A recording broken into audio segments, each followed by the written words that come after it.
ఈరోజు రావణ్ణి మరొక కేసులో గన్నవరం పోలీస్ స్టేషన్లో అరెస్ట్ చేశారు. రాత్రి 7 గంటలకి ఎలమంచిల కోర్టులో సెక్షన్ 41A నోటీస్ ఇవ్వండి అని స్టేషన్ బయలు ఇవ్వమని జడ్జి గారు ఆర్డర్ చేసిన మరుక్షణం ఏలూరు పోలీసులు అని చెప్పి తీసుకుని వెళ్ళారు. మేము ఏలూరులో వెయిట్ చేస్తుండగా we got information morning itself Gannavaram పోలీసులు అతను అరెస్ట్ చేశారు. ఆ గన్నవరం పోలీసులు అతను అరెస్ట్ చేసి ఈరోజు గన్నవరం కోర్టులో ప్రొడ్యూస్ చేయబోతున్నారు. గన్నవరం కోర్టులో ఎఫ్ఐఆర్ నెంబర్ 188/2026 4/7/2026 ఎఫ్ఐఆర్ కట్టారు. Section 147, 148, 152, 192, 197, 1B, 1D, 353 subclause 1, subclause B of BNS and section 39, 39 of UPA. అంటే ఈ సెక్షన్స్కి ఫస్ట్ ఒకటే సెక్షన్ చదివి వినిపిస్తాను మీకు. దాని తర్వాత దీని యొక్క తీవ్రత ఏంటో అనేది మీకు అర్థమవుతుంది. సెక్షన్ 147. సెక్షన్ 147 ఏం చెప్తుంది అంటే ఎందుకు చెప్పాల్సి వచ్చింది అంటే ప్రజలకు అర్థమవటం కోసం. Waging or attempting to wage war or abetting waging war against the government of India. Whoever wages war against the government of India, attempts to wage such war, abets the waging war, shall be punishable with the death, imprisonment for life and shall also liable to fine. మరణ శిక్ష పడగలిగినటువంటి ఒక case death or imprisonment for life or death or imprisonment for life అంటే మరణ శిక్ష వేసేటువంటి ఒక కేసుని రావణ్ మీద ఈరోజు మోపి గన్నవరం పోలీసులు అరెస్ట్ చేశారు. 147, 148లో కూడా సేమ్, 152, 192, 197 అండ్ ఉపా అంటే దేశద్రోహం అనండి, రాజద్రోహం అనండి, ఈ రెండు కేసెస్ ఈ అన్ని సెక్షన్స్ పెట్టి ఈరోజు గన్నవరం అంటే ఇప్పటి వరకు సోషల్ మీడియాలో దళిత శంకారావం పేరు మీద నేను పెట్టినటువంటి సభలో రావణ్ మాట్లాడినటువంటి సందర్భంలో పెట్టిన ప్రతి కేసులో 4 కేసుల్లో బెయిల్ వచ్చేసిన కారణంగా ఇక ఈ కేసులు పెడితే బెయిల్ వస్తుంది. మళ్ళీ 5వసారి కూడా అబాస్పాలు అవుతాం. శ్రవణ్ కుమార్ వస్తాడు. చట్టం అనేది తన పని తాను చేసుకుంటుంది. కాబట్టి ఈరోజు ఎట్లా అయినా సరే రావణ్ని అరెస్ట్ చేయాలి.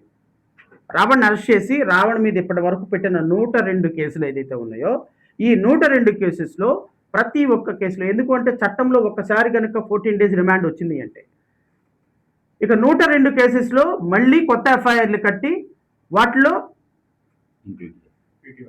పీటీ వారెంట్లు వేయాలి. పీటీ వారెంట్లు వేసుకుంటూ ప్రతి దాంట్లో బెయిల్ తీసుకుంటూ 1 సంవత్సరమో 2 సంవత్సరాల్లో రావణ్ని జైల్లో ఉంచాలి అనేటువంటి ఒక చీకటి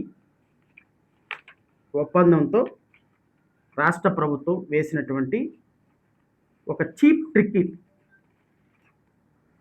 ఒక యూట్యూబరు పాకిస్తాన్ యొక్క ఇండియా యొక్క దేశ రహస్యాలన్నీ తీసుకుని వెళ్ళి పాకిస్తాన్కి అమ్మేసినప్పుడు పెట్టే సెక్షన్ పెట్టి రాజద్రోహం దేశద్రోహం పెట్టి ఒక యూట్యూబర్ని అరెస్ట్ చేయటం కంటే ఇంకా సిగ్గు చేయటం, చెప్పటానికి నీతులు, చేయటానికి నీతులు కాదు, చెప్పటానికి నీతులు, మాట్లాడటానికి నీతులు. పాటించేది సనాతన ధర్మం, చేసేదేమో వినాశన ధర్మం, మాట్లాడేదేమో చట్టం, చేసేదేమో అన్యాయం. కళ్యాణ్కి సమర్థమా? పవన్ కళ్యాణ్కి ఈ చర్యలు సమర్థించుకుంటే I'm leaving it to her. ఈ కేసు పెట్టింది శివశంకర గలిపాటి. ఈ కంటెంట్స్ ఏంటంటే అండి, this is a case of glorification of a banned terrorist organization and propagation of extremist ideology through social media that occurred on 28/6/2026 between 17 hours and 21 hours.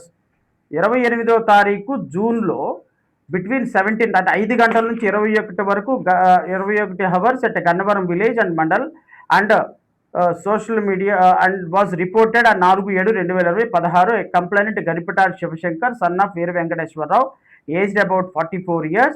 The complainant stated that Bachalakuri Joseph, the administrator and content creator of the YouTube channel Prashna, uploaded and circulated a video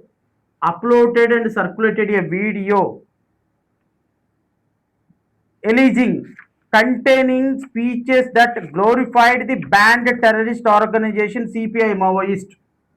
CPI Maoist అనేటువంటి ఒక organisation ban అయినటువంటి ఆర్గనైజేషన్ని పొగుడుతూ glorify చేస్తూ వారిని స్తుతిస్తూ propagated the extremist ideology. CPI Maoist అనేటువంటి ఒక banned ఆర్గనైజేషన్ని వారి యొక్క కంటెంట్ని ప్రాపగేట్ చేస్తూ వారిని గ్లోరిఫై చేస్తూ అంటే వారిని పొగుడుతూ ఒక వీడియో అప్లోడ్ చేశాడంట. Circulated A video ఎలీజింగ్ containing speeches that glorified the banned terrorist organization Maoist, propagated the extremist ideology and encouraged public support for armed rebellion against the state. అంటే మావోయిస్టుల్లో చేరండి ఆంధ్రప్రదేశ్కి భారతదేశానికి వ్యతిరేకంగా ఒక వీడియో రిలీజ్ చేశాడంట. It is further alleged that the accused disseminated such content through social media platform which is likely to influence the public, particularly the youth, and is prejudicial to the sovereignty, unity, integrity and security of India. Youth అందరినీ కూడా మావోయిస్టుల్లో join అవ్వండి మరి ఏ video ఆయన join అవ్వండి Maoist పార్టీలో అని అన్నాడో నాకైతే తెలీదు. మరి ఈ వీడియో ఛానల్లో ఆయన అందరిని యూత్ని పిలిచి జాయిన్ చేశాడంట. I don't know. The complaint requested the legal action to take against the accused and the relevant electronic evidence is preserved. The speech was delivered at Eluru and the incrimination video was circulated and viewed within the jurisdiction of the Gannavaram police station through social media. It seems దళిత సమర శంకారావంలో 28/6/2026 7 గంటల నుంచి 21 గంటల వరకు జరిగింది. మరి ఈ నా మీటింగ్లో ఇచ్చినటువంటి స్పీచ్లో ఎక్కడ మావోయిస్టులు టెర్రరిస్టులు అనే పదాలు రాలేదు. పవన్ కళ్యాణ్ విమర్శిస్తూ వచ్చినటువంటి స్పీచ్. మరి ఈయనంట ఈ కంప్లైంట్ ఈ వీడియోనంట గన్నవరంలో ఆ రోజు చూశాడంట. ఆ రోజు చూసిన కారణంగా ఇప్పుడు ఇతనికి దేశద్రోహం రాజద్రోహం కేసు కట్టి ఈరోజు అరెస్ట్ చేయండి. ఐ థింక్ మరి ఈ మావోయిస్టుల్లో జాయిన్ అవ్వండి టెర్రరిస్టులు అవ్వండి అని యువతకి ఎక్కడ ఈయన సందేశం ఇచ్చాడో నాకు తెలీదు. ఆ సందేశం మరి ఏ విధంగా ఈ కంప్లైంట్కి వచ్చిందో నాకు తెలీదు. సో ఓవరాల్గా ఈరోజు మరణశిక్ష పడగలిగినటువంటి కేసులో ఒక యూట్యూబర్ని ఒక జర్నలిస్ట్ని ఒక ప్రశ్నించడంలో తారతమ్యాలు ఉండొచ్చు. నేను ఒకలాగా ఆర్గ్యుమెంట్ చెప్తా, మా సోదరుడు ఒకలాగా ఆర్గ్యుమెంట్ చెప్తాడు, ఈయన ఒక ఆర్గ్యుమెంట్ చెప్తాడు. అల్టిమేట్గా మేము అందరం చేసేది జస్టిస్. ప్రశ్నించే తత్వంలో కొంతమంది సాఫ్ట్గా చెప్తారు, కొంతమంది హార్ష్గా చెప్తారు, కొంతమంది ఫెరోషియస్గా చెప్తారు. అలా చెప్పినంత మాత్రాన ఈ విధంగా కేసులు కట్టి ప్రభుత్వం అరెస్ట్ చేయటం అనేది కరెక్ట్ కాదు, అన్డెమోక్రటిక్. బట్ ఏదేమైనప్పటికీ కూడా 102 కేసులు పెట్టి రావణ్ణి సంవత్సరమో 6 నెలలో 3 నెలలో ఎంతకాలం జైల్లో ఉంచాలనే ప్రయత్నం చేస్తున్నారో నాకైతే తెలియదు. ఈరోజైతే నేను వాదనలు వినిపిస్తా మళ్ళీ. మరి ఈ వాదనలతోటి న్యాయమూర్తి ఏకీభవిస్తారో లేదో నాకైతే తెలియదు. ఎందుకంటే చాలా సీరియస్ సెక్షన్స్ పెట్టారు కాబట్టి. సోషల్ మీడియా సెక్షన్స్ అయితే ఓకే. ఈ సిపిఐ అంట, మావోయిస్ట్ అంట, వీడియోలు అంట, యువతను తీసుకెళ్ళి అంట బ్యానెడ్ ఆర్గనైజేషన్లో జాయిన్ చేయడానికి ప్రయత్నం చేశాడంట. మరి ఈ వీడియోలు ఏ వీడియోలో తీశారో, ఏ వీడియోలు పెట్టారో, మరి ఏం మ్యానిపులేట్ చేశారో, ఏఐ ఆర్టిఫిషియల్ ఇంటెలిజెన్స్ టెక్నాలజీతో ఏమైనా వీడియోలు క్రియేట్ చేశారో నాకైతే తెలియదు. ఎందుకంటే ఈ సందర్భంలో జడ్జి గారికి నువ్వు ఏ రిమాండ్ పెట్టావు, ఏ టెక్నాలజీతో పెట్టావా, ఏం పెట్టావు అని చూసే సందర్భం ఉండదు.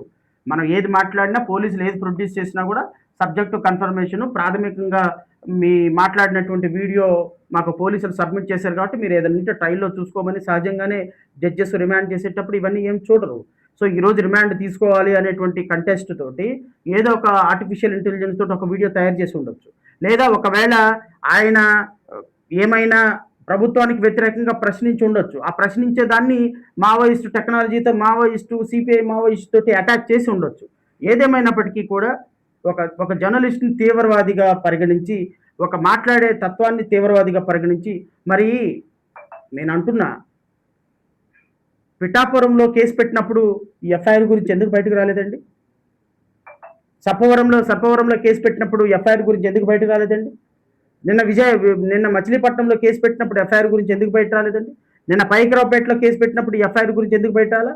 అంటే ఈ 4 చోట్ల బెయిల్ వచ్చింది కాబట్టి ఇక ఇప్పుడు కొత్త సబ్జెక్ట్ ఒకటి క్రియేట్ చేసి, కొత్త రిపోర్ట్ ఒకటి క్రియేట్ చేసి, ఇక సోషల్ మీడియా కేసెస్లో ప్రతి చోట శ్రవణ్ కుమార్ ఆర్గ్యూ చేసి కేసులు బెయిల్ తీసుకొస్తున్నాడు కాబట్టి చట్టం మనకు వ్యతిరేకంగా ఉంది కాబట్టి ఇప్పుడు వాడిని టెర్రరిస్ట్ అనే ఒక ముద్ర వేసి, తీవ్రవాది అని ఒక ముద్ర వేసి, అతను మాట్లాడేది మావోయిస్టుకి ఫేవర్గా ఉందని ఒక ముద్ర వేసి, వీలైతే 4-5 మేము రావణ భావాలకి అట్రాక్ట్ అయ్యి మేము మావోయిస్టులో జాయిన్ అవుదాం అనుకునేటువంటి ఒక 4-5 స్టేట్మెంట్లు తీసుకొని రేపొద్దున ఆయన్ని అరెస్ట్ చేయించి మిగతా 102 కేసెస్లో పీటీ వారెంట్లేసి రిమాండ్ తీసుకుందాం అనుకున్నటువంటి మీ అమోఘమైనటువంటి తెలివితేటలకి శతకోటి వందనాలు.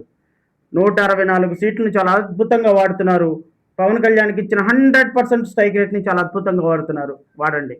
ప్రజలు గమనిస్తున్నారు, గమనిస్తున్నారు. రేపొద్దున ఈ ఈ కేసులో రిమాండ్ వచ్చిన తర్వాత మీరు చేయబోయే అప్రజాస్వామిక చర్యల్ని 2029లో ప్రజలు ఏ విధంగా సమాధానం చెప్పాలో చెప్తారు. దానికి మీరే పూర్తి బాధ్యత వహించాల్సి వస్తుంది. Thank you.